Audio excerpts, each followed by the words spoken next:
Queridos amigos, qué alegría estar aquí de nuevo porque ha pasado varias semanas desde la última vez que me senté enfrente de la cámara, pues por las circunstancias que estamos viviendo en Hong Kong, que ya os explicaré en un momento. En todo caso, sí que quiero decir que me encanta estar aquí de nuevo y poder compartir con vosotros, contigo, y pues que el Señor siga hablando, ¿no? Y siga creando esta comunión y este amor que es profundamente espiritual y que trasciende el tiempo y el espacio. Por eso es posible que tú y yo, aunque estemos muy lejos, estamos unidos en el Señor. Hoy quiero hablaros de algo que es esencial, que es radical, que es hermoso, que es definitivo, y es la alabanza. ¿Y por qué he elegido este tema? Bueno, pues porque es la reacción o la experiencia que tuvo el pueblo de Israel después de ser liberados de Egipto y de cruzar el Mar Rojo. En el capítulo 15 del libro del Éxodo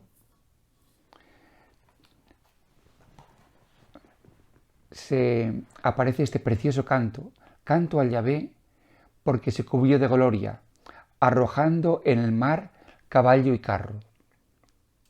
Mi fortaleza y mi canción es Yahvé, Él es mi salvación.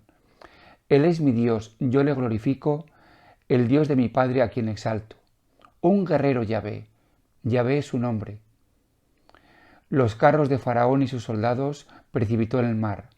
La flor de sus guerreros tragó el mar de Suf, cubriólos el abismo. Hasta el fondo cayeron como piedra. Tu diestra, Yahvé, relumbra por su fuerza. Tu diestra, Yahvé, aplasta al enemigo. Y continúa. Bueno, pues con ocasión de este canto de alabanza, pues quiero hablaros de este tema tan precioso y tan maravilloso que para mí, para mi vida, pues ha sido y es, ¿no? Es radical, es esencial, es importante. Y quiero volver muchos años atrás, cuando tenía 16, 17 años y conocimos la renovación carismática. Bueno, pues el primer encuentro con la renovación es la experiencia de una oración de alabanza. La alabanza que se expresa en oraciones participadas, en oraciones individuales, espontáneas, ¿no? Del tipo, te alabo Señor por tu amor, por tu misericordia en mi vida, dando razones, ¿no? O bien de una manera muy sencilla y muy cortita, bendito sea Señor, alabado sea Señor, te alabo, te glorifico. Como una especie de pequeñas jaculatorias que se repiten incesantemente. Y también esta alabanza se expresa, por supuesto, en cantos, en preciosos y hermosísimos cantos de alabanza. Yo recuerdo que esto mismo que os acabo de leer, ¿no? Pues ha inspirado pues muchos cantos. Recuerdo el precioso canto de mi fuerza y mi poder es el Señor, Él es mi salvación, Él es mi Dios, yo le alabaré, el Dios de mis padres yo le ensalzaré. Inspirado totalmente en este canto, en este texto del Éxodo 15. Bueno, pues como os digo, el primer encuentro cuando entramos en la renovación carismática, pues es esta oración de alabanza que para muchos de nosotros era radicalmente nueva. No quiere decir que un joven como yo, que había estado en el seminario, en un colegio religioso, por muchos años, desconociese total y absolutamente lo que era la alabanza. Te sonaba alabar a Dios. Si tú me hubieses preguntado entonces, ¿qué es alabar a Dios? Pues yo te hubiera dicho, bueno, pues es decir que Dios es bueno, pues porque te ha concedido alguna gracia, pero realmente no puedo decir que la alabanza tuviera un significado importante en mi vida, prácticamente no, ni en mi vida, ni en la vida de los compañeros, ni en la vida del colegio, ¿no? Básicamente oraciones eran oraciones de petición, hablar con Dios, eso sí, un trato de intimidad, de confianza, de amistad, ¿no? Hablar con Dios, por supuesto el rosario, la misa. Recuerdo también que teníamos laudes, los salmos, pero aunque en los laudes pues sí que aparece en la alabanza, pero vamos, no es algo que de alguna manera resonase en nuestra vida, ¿no? Por eso insisto que el encuentro con la renovación carismática y la oración de alabanza pues fue, por decirlo, cuando menos una gran novedad, ¿no? Recuerdo también que cuando entramos en la renovación, en los grupos de oración, pues siempre nos invitaron a leer un libro precioso que se llamaba El poder de la alabanza, escrito por un pastor protestante, Merlin Carothers. Y este libro pues se convirtió en un clásico, ¿no? Básicamente el libro lo que viene a decir es que hay que alabar a Dios siempre e incondicionalmente, siempre, incondicionalmente, en lo bueno y en lo malo, en la abundancia y en la estrechez, cuando te van las cosas bien y cuando no te van bien, siempre y absolutamente, ¿no? Entonces el autor pues cuenta muchos casos de cómo personas pues empiezan a alabar a Dios por una circunstancia desfavorable, ¿no? Como por ejemplo, pues qué sé yo, te va mal en el trabajo. Entonces alabas a Dios por cómo te va el trabajo. O te va mal por tu salud, pues alabas a Dios por tu enfermedad. O tienes problemas en las relaciones, alabas a Dios por eso. Y cómo con la alabanza estas situaciones se transforman para bien. Y bueno, pues el libro es cortito, pero muy interesante, ¿no? Y como digo, pues lo leímos todos, siempre con mucho interés. Y básicamente, pues ese libro y por supuesto, pues toda la espiritualidad, ¿no? Y todas las charlas y lo que se vivía en los grupos de oración, pues fue cambiando nuestra vida y la actitud hacia la alabanza. Quisiera decir, y no intento que esto sea una, digamos, por una conferencia, ¿no? En la cual cubra todos los aspectos de la alabanza, de manera que, bueno, pues todo lo importante se vaya a decir.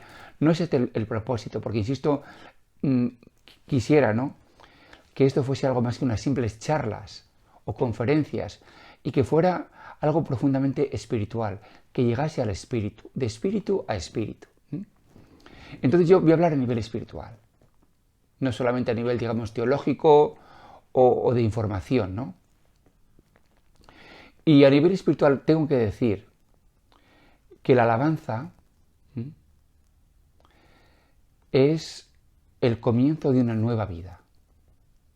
Pero lo bonito es que esta nueva vida no acaba, porque sabemos por la fe que lo que vamos a hacer en el cielo es alabar y bendecir a Dios. La alabanza es el comienzo de una nueva vida. ¿Cuál es lo opuesto de la alabanza? Bueno, pues las palabras que me vienen inmediatamente son la queja, la amargura, la rabia. En un texto precioso del libro de Isaías, bellísimo, dice Isaías capítulo 61, versículo 3, dice que el Espíritu del Señor está sobre mí por cuanto me ha ungido para consolar a todos los que lloran, para darles diadema en vez de ceniza, aceite de gozo en vez de luto. Y ahora aquí viene, alabanza en vez de espíritu abatido. ¡Qué precioso! O sea, la alabanza tiene que ver con este aceite de gozo, con esta diadema en lugar de ceniza, en lugar de luto, en lugar de un espíritu abatido. Esta es la alabanza. También En el mismo capítulo 61, versículo 10, dice el profeta: con gozo me gozaré en Yahvé, exulta mi alma en mi Dios, porque me ha revestido de ropas de salvación, en manto de justicia me ha envuelto. Y así el Señor Yahvé hace germinar la justicia y la alabanza en presencia de todas las naciones. ¡Qué maravilla! Esta es la alabanza, ¿no? Gozo, gozo en el Señor. El gozo del Señor es mi fortaleza. El gozo del Señor es mi fortaleza. Gozo opuesto a tener un espíritu abatido, cansado, cansino, mortecino, apagado, abatido. Sin embargo, la alabanza te permite tener un espíritu alegre, tranquilo, ligero, como flotando, alabando. Y aquí viene el tema esencial, ¿no? Que no podemos, que cuando entramos en el tema de la alabanza, pues sale. De hecho, aparece mucho en las oraciones comunes de la Iglesia, y me estoy acordando en este momento de un par de ellas. Se invita a las personas a que en momentos de adversidad, ¿no?, pues acudan al Señor y le imploren, le supliquen, le pidan. Y que en momentos de felicidad o después de haber recibido esas bendiciones, pues que alaben al Señor, ¿no? Este sería un poco el doble momento, que en momentos de adversidad se acuda al Señor, se implore, se pida, se rece, y la alabanza surge una vez que se ha recibido pues la gracia y cuando ya uno está contento, ¿no? Esto yo me imagino que es lo que, bueno, pues el común de los cristianos entienden, ¿no? Cuando uno tiene problemas, acudir al Señor y pedirle, y una vez que ya está uno contento, pues alabar, ¿no? Sin querer ridiculizar esta actitud, sí que quiero decir que a lo que se nos invita es algo superior, algo mucho más grande, ¿no? Y no quiero decir con esto que no hayamos de pedir al Señor y suplicarle, no lo niego. Pero hemos de entender esencialmente que la alabanza no se limita únicamente a cuando yo estoy bien, a cuando estoy contento, a cuando me van bien las cosas. Entonces, oye, pues la alabanza sí surge, ¿no? Si se me permite la expresión un poco vulgar, ¿no? Si se me permite la expresión un poco vulgar. En español tenemos un refrán que dice: de la panza sale la danza, ¿no? Es decir, después de haber comido bien, después de estar satisfecho, después de haber disfrutado, bueno, pues uno danza, porque estás contento, porque estás satisfecho y estás alegre, porque has comido bien, porque te van bien las cosas, entonces danzas, ¿no? Entender así la alabanza es entenderla de una manera muy primitiva. Y no tiene un gran efecto, no tendría gran efecto liberador. La alabanza a la que yo os quiero invitar a nivel puramente espiritual, en principio es independiente. Es independiente de que emocionalmente estés contento o no estés contento, estés satisfecho o no estés satisfecho. Trasciende las emociones, trascienden también la mente. Tengo aquí como que el dibujo que ya conocéis, ¿no? Del ser humano, pues como un edificio, que tiene al menos cuatro niveles. El nivel físico, el cuerpo, el nivel emocional, las emociones, el nivel mental y el nivel espiritual. Son niveles que, aunque están, por supuesto, conectados, no se puede hablar de que estén radicalmente diferentes, de que sean radicalmente, iba a decir, inconexos. aunque estén conectados, pero tienen su propia lógica. Por lo cual, y lo que voy a hablar, es posible, es perfectamente posible, que a nivel físico, que a nivel emocional, esté sufriendo y mucho, esté sufriendo y mucho. Sin embargo, a nivel espiritual exista el gozo, exista la paz, ¿no? Y voy a leeros un texto para ilustrar esto, ¿no? Que me parece bellísimo, del segundo libro de los Macabeos, capítulo 6, versículo 30.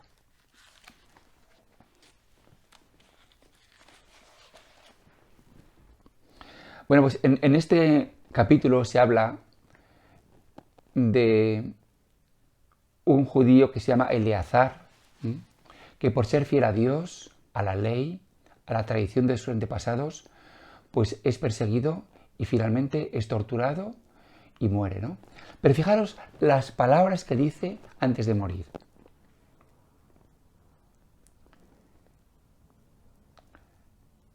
Los que le llevaban cambiaron su suavidad de poco antes en dureza, después de oír las referidas palabras que ellos consideraban una locura. Él, por su parte, Eleazar, a punto ya de morir por los golpes, dijo entre suspiros: el Señor, que posee la ciencia santa, sabe bien que, pudiendo librarme de la muerte, soporto flagelado en mi cuerpo recios dolores, pero en mi alma lo sufro con gusto por temor de él. Esto es precisamente lo que yo os quería decir, ¿no? Eleazar dice, en mi cuerpo, es decir, en el último nivel, el nivel rojo, estoy soportando intensos, recios dolores, pero en mi alma hay gozo por él, porque le amo, por devoción a Dios, ¿no? Esto es interesantísimo, mis queridos hermanos, porque en la vida espiritual y en el camino espiritual que que el Señor nos va a llevar, vamos a experimentar cada vez más esta diferencia y esta incluso posible contradicción, ¿no? De que a un nivel podamos estar muy mal y a otro nivel podamos estar muy bien. Lo que el Señor nos invita es que a nivel espiritual, el último nivel, el nivel más sublime, estemos siempre en gozo y en alabanza. Eso es. Siempre alabando. Siempre en gozo y en alabanza. Y eso es también lo que nos dice San Pablo en textos que son bien conocidos por todos. Por ejemplo, en la epístola a los Filipenses capítulo 4. Estad siempre alegres en el Señor. Os lo repito, estad alegres. No os inquietéis por cosa alguna, antes bien, en toda ocasión, presentad a Dios vuestras peticiones mediante la oración y la súplica, acompañadas de acción de gracias. Y la paz de Dios, que supera todo conocimiento, custodiará vuestros corazones y vuestros pensamientos en Cristo Jesús. En otro texto también precioso de los tesalonicenses, estad siempre alegres, orad constantemente, en todo dad gracias, pues esto es lo que Dios quiere en Cristo Jesús. En la epístola a los Efesios,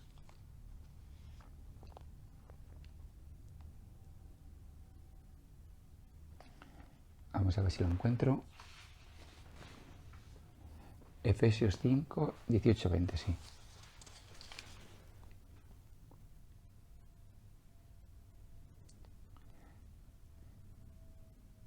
No os embriaguéis con vino, llenaos más bien del Espíritu, recitad entre vosotros salmos, himnos y cánticos inspirados. Cantad y salmodiad en vuestro corazón al Señor. Y atención, dando gracias continuamente y por todo a Dios Padre en nuestro Señor Jesucristo. Este es el tema.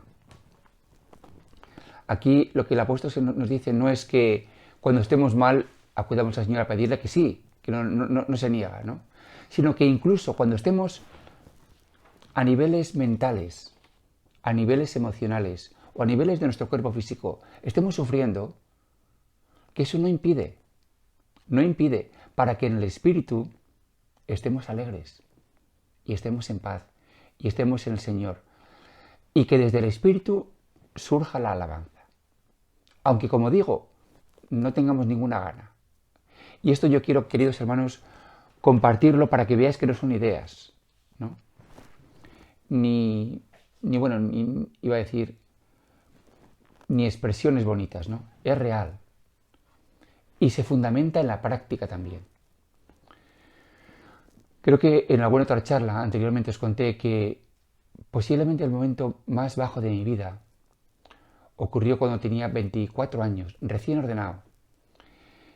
Y que por razones que también os comentaba, ¿no? Por razones de desgaste, de cansancio, de agotamiento, pues estaba profundamente hundido. Al mismo tiempo con muchas obsesiones de Dios no existe, Dios no existe. Yo pensaba incluso pues que había perdido mi fe. Entonces en ese momento de inmensa tristeza, angustia, pues recuerdo que di un paseo, ¿no?, por las calles de Madrid y le dije al Señor, Señor, en estos momentos de tan grande angustia y tristeza, te alabo y te bendigo. No le pedí nada. En estos momentos de angustia y de tristeza, te alabo y te bendigo. Y recuerdo esa oración y nunca la olvidaré. Recuerdo también por dónde paseaba, recuerdo que llovía, llevaba un paraguas. Y esa oración se me ha grabado. Y esa oración me ha salvado. Porque en mi corazón no hubo queja, ni rebelión, ni amargura. Fue una oración humilde y sencilla, confiada, en medio del dolor y en medio de la tristeza. Gozosa no, porque, esto también quiero decirlo, la alabanza no tiene por qué ser presuntuosa, ni tiene por qué ser forzada, ni tiene por qué ser mucho menos hipócrita. Si yo estoy triste, desde mi tristeza alabo. Si yo estoy cansado, también desde mi cansancio puedo alabar. Si estoy enfermo, desde mi enfermedad alabo y bendigo a Dios. Job dice, el Señor me lo dio, el Señor me lo quitó. Bendito sea el nombre del Señor. Esto significa la alabanza. Por tanto, no hemos de forzar nuestras emociones y pretender que si estoy triste, pues porque en la alabanza Dios y yo estamos profundamente unidos, pues me infunde una alegría especial. Esto no es real y no se debe forzar. Hemos de ser muy humildes y sufrir también con humildad, pero eso no quita para que en lo profundo del espíritu, en lo profundo del alma, en lugar de queja, en lugar de amargura, en lugar de rabia, haya una alabanza humilde y sencilla. Te alabo, Señor. Y eso hace que podamos alabar al Señor en absolutamente todas las circunstancias, todas las situaciones. Cuando estamos enfermos, ¿es posible alabar al Señor cuando tengo un catarro? Por supuesto. Señor, te alabo y te bendigo por mi catarro. Te alabo y te bendigo por mi gripe. Te alabo y te bendigo por mi cáncer. Y por todo lo que me has enseñado con mi cáncer. Te alabo y te bendigo por mis éxitos y por mis fracasos. Recuerdo que hay una canción preciosa que a mí me encanta, que dice, Señor de mi día, Señor de mi noche. Jesús es mi Salvador, Jesús es Señor. Te alabo y te bendigo por todo, por mis logros y por mis fracasos y por mis pecados, por absolutamente todo lo que me constituye, por aquello de lo que estoy orgulloso y también por aquello de lo que me avergüenzo. Por todo te alabo y te bendigo. Esto es el cambio, esta es la vida.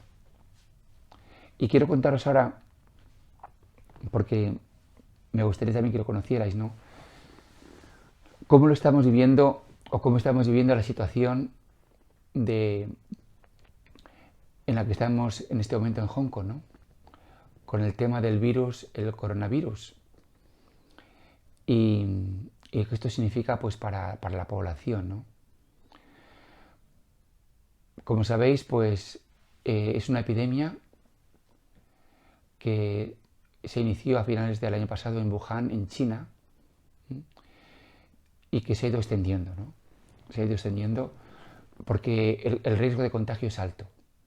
Entonces, pues las personas que han estado contagiadas y han venido a Hong Kong, pues han traído con ellas el virus y esta enfermedad que es una especie de neumonía. Afortunadamente la mortalidad no es muy alta, pero la gente está literalmente aterrada. Yo pienso que son las mayores emociones, ¿no? Profundo miedo en la población y al mismo tiempo también una intensa rabia y amargura y queja, especialmente dirigidas contra el gobierno, que no ha sabido ni ha podido y no sé si ha querido, pues llevar las medidas adecuadas para manejar esta crisis, ¿no? Los médicos insistían en que se cerrasen las fronteras con China, pero el gobierno no ha querido o no ha sido capaz, posiblemente por las presiones del gobierno comunista de Pekín. Eso por una parte. Luego también, pues, las reservas, ¿no?, de máscaras, de mascarillas, de material higiénico, de limpieza, pues han sido radicalmente insuficientes. Y una ciudad, pues, iba a decir que digamos que debería pertenecer al primer mundo, opulenta o por lo menos con recursos, ¿no? Sin embargo, nos vemos en unas situaciones que bien se parecen a las del tercer mundo, ¿no? Bueno, pues esta es la situación, dicha en dos pinceladas, ¿no? Rabia, odio, amargura y miedo. Una amiga mía me dice el otro día cuando fue al supermercado, dice, tengo la sensación que nunca he tenido de estar en tiempo de guerra, ¿no? Vas al supermercado y la gente como ansiosa, ¿no? Pues por comprar productos de limpieza, papel higiénico, papel de cocina, cualquier tipo de papel, ¿no? Y la gente carga y los estantes están vacíos, ¿no? Una histeria, una ansiedad, un miedo. Yo ayer pues tuve dos misas, ¿no?, en nuestra parroquia y me sentí llamado, ¿no?, para decirles a los cristianos pues que si bien es importante, ¿no?, la salud del cuerpo y la gente está hipersensibilizada y bien informada, ¿no?, que también es muy importante y no menos la salud del alma, la salud del espíritu, la salud psicológica, ¿no? Y que yo sentía pues que si bien se toman medidas, ¿no?, para protegernos a nivel físico, sin embargo a nivel psicológico y a nivel espiritual, pues la gente es inconsciente y si lo es realmente, y si no lo es, y si es consciente, sin embargo no está haciendo nada por mejorar su salud. Y yo les decía en concreto, ¿no?, a los cristianos, ¿cuál es la salud espiritual? Básicamente yo les decía es mantener el gozo, mantener la paz y mantener el cariño y el amor, ¿no? Básicamente es eso. Una persona con gozo, con paz, con calma y con un espíritu de cariño y de amor, podemos decir, ¿no?, que está espiritualmente sana. Sin embargo, justamente os decía que es lo contrario a lo que la gente está viviendo, ¿no? Mucha ansiedad, mucho miedo, terror, en algunos casos, ¿no? Y yo les decía que en el Evangelio lo que se nos insiste, ¿no?, lo que Jesús nos dice es no temáis. No tengáis miedo. No tengáis miedo al que puede matar el cuerpo, pero no puede matar el alma. Jesús dice, de esas cosas se preocupan los paganos, que no vosotros, porque el Padre ya sabe de lo que tenéis necesidad, ¿no? Cuidaros sí, pero angustiaros no. Bueno, pues este es el drama, mis queridos hermanos, un drama del que ya hemos hablado mucho, pues porque las personas nada más conocen una dimensión, la horizontal, ¿no? La horizontal. Y todo lo que es muerte, no solamente es una purificación de la vida pequeña, sino que es la amenaza radical de destrucción. Amenaza radical de destrucción. Por tanto, un coronavirus es percibido como amenaza radical de destrucción. Y el yo se muere de miedo. ¿De qué nos ha salvado el Señor Jesús? De ese yo pequeñito. Y nos ha dicho que tenemos un yo muy grande, que está protegido, y que ningún coronavirus puede destruir. Y esta fue mi experiencia, que os la he compartido montones de veces, ¿no? Que el cáncer no puede destruir mi yo profundo, mi alma, no lo puede destruir, porque está oculto con Cristo en Dios. Por eso, queridos hermanos, desde ahí, desde esa vida oculta con Cristo en Dios, es posible la alabanza. Y la alabanza, y quiero acabar con esto, la alabanza es muy juguetona. La alabanza es muy juguetona. Recuerdo a una querida monja de nuestro grupo de oración, la Rosa de Sarón, Matilde, una monja grandota, fuertota, gordota. Y ella comentaba, cuando daba testimonio, ¿no?, que cuando era joven, pues ella odiaba el baile. Y pensaba que el baile era una cosa sucia, mala, pecaminosa, ¿no? Y nunca le gustó el baile. Siempre lo despreció. Sin embargo, cuando entró en la renovación, ¿no?, sintió que el Señor le daba el don de bailar. Y ahí la veías a ella con su corpachón, ¿no?, cuando cantábamos bailando, moviendo su cuerpo, ¿no?, porque el Señor hacía bailar. La alabanza es así, la alabanza es juguetona. La alabanza nos hace como niños.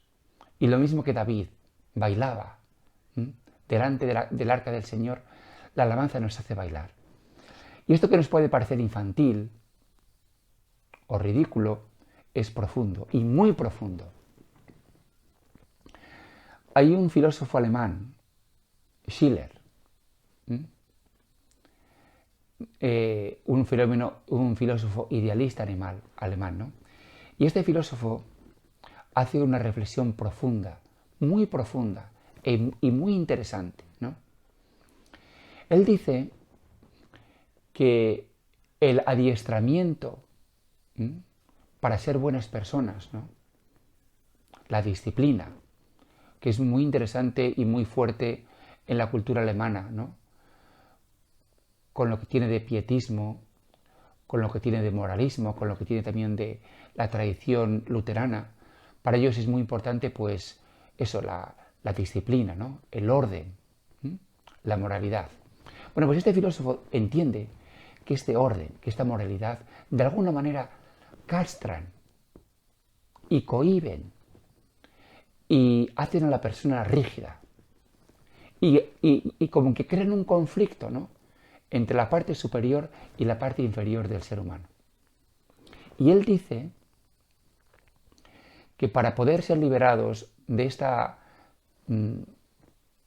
por decirlo así, ¿no?, de esta prisión o de esta constricción de la educación, él habla de otra educación, y es la educación en la belleza.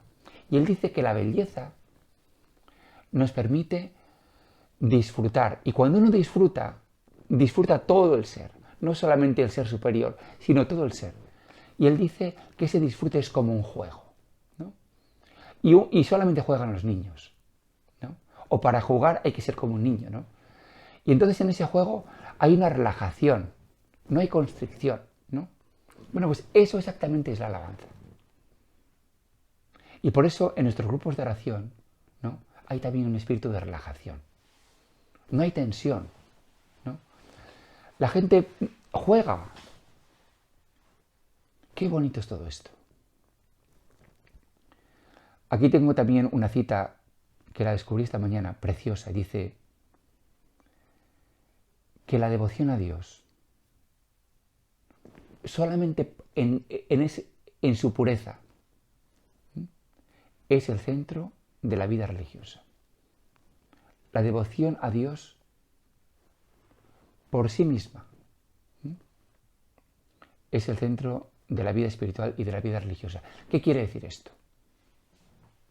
Esto quiere decir que el centro de nuestra vida, de nuestra espiritualidad, de nuestro amor, no es ni siquiera ser buenos, no es ni siquiera ir al cielo, no es ni siquiera la perfección, porque todos estos fines siguen siendo centrados en mí mismo, ¿no?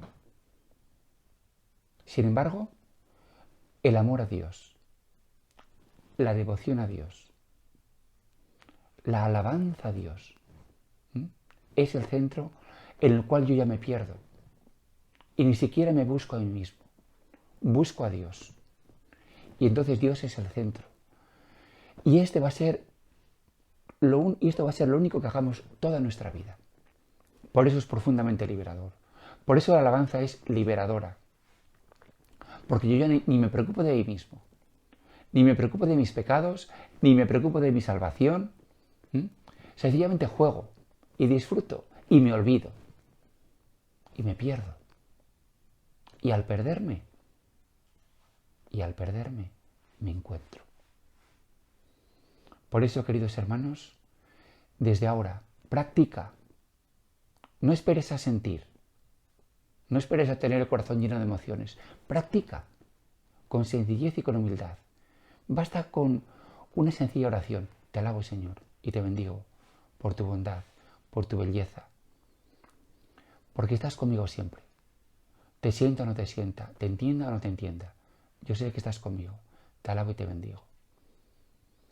Y no te olvides, y no te preocupes de más. Piérdete. Y al perderte te encontrarás. Gloria al Señor.